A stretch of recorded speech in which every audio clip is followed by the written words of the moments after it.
Hello, ma'am, and hello, all my friends. My name is Angel Forenshia Simatupang. I want to read story 1 and story 2. So, enjoy for watching. Okay, I want to read story 1. Once upon a time, there was a boy who had a pet fish named Tommy. He kept the fish in a barrel until it got pretty big. The boy had to change a good deal of water for Tommy.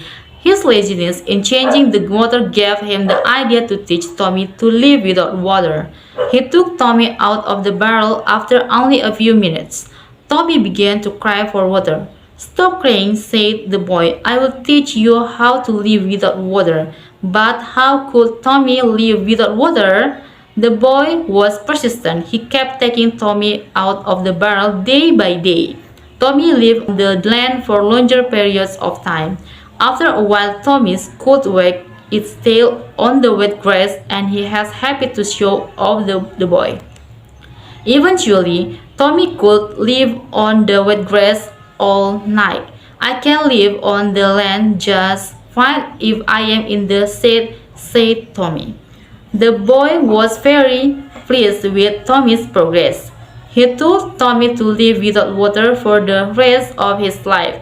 He promised to bring Tommy everywhere if he learned to stay under the sun. Tommy now lived without water. He could walk down the dusty road under the hot sun. He followed the boy around like a dog with its owner. When the boy looked for worms to eat, Tommy tagged along and got some for himself. The townspeople were amused looking at the fish walking on its tail. They wondered how the boy had dogged Tommy. "That's a long story," answered the boy. Jews who were rolling in money offered to buy Tommy, but the boy never wants to sell Tommy. The story of how the boy lost Tommy is sad and unusual at the same time.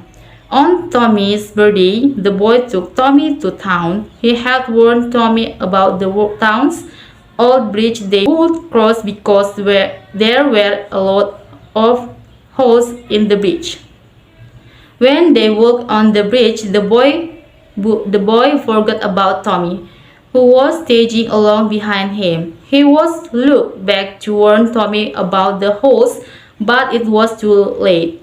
Tommy was nowhere to be seen. The boy braced himself to look through the holes. From one of the holes, he saw Tommy floating on the water. Tommy had fallen through the hole into the river and drowned. Okay, next I want to read story 2. A long time ago, the earth was always dark and sunny at the same time. There was neither day or night. Kachina, the most powerful, was behind all this. Kachina had kidnapped the moon and the sun and locked them in a box. The sun was very sad. The sun kept thinking the worst would happen if nobody saved them. The moon, on the other hand, was very calm. The moon asked the sun if there was any way for them to escape. Somewhere, two best friends Coyote and Eagle were wandering in the desert.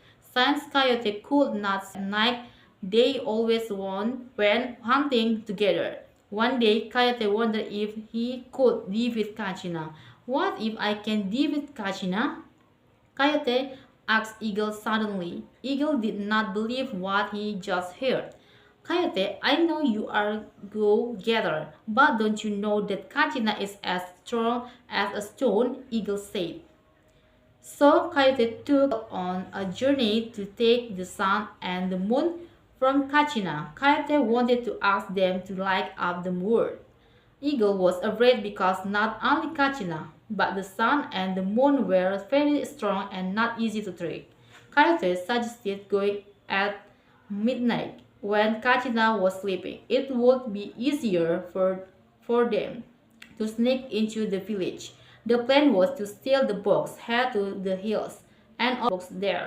Coyote made it clear to Eagle that they could not open the box before they arrived at the hills. They also need to close their eyes when opening it. However, Coyote was too curious to see the sun and the moon up close. He opened the box with his eyes open. Eagle was very shocked. He was angry with Coyote. However, it was too late because the sun's light had blinded Coyote's eyes. The sun and the moon laughed at the Coyote and Eagle. They flew far away up to the sky where they are today. Okay, that's all the story I can read today. Thank you for watching and see you.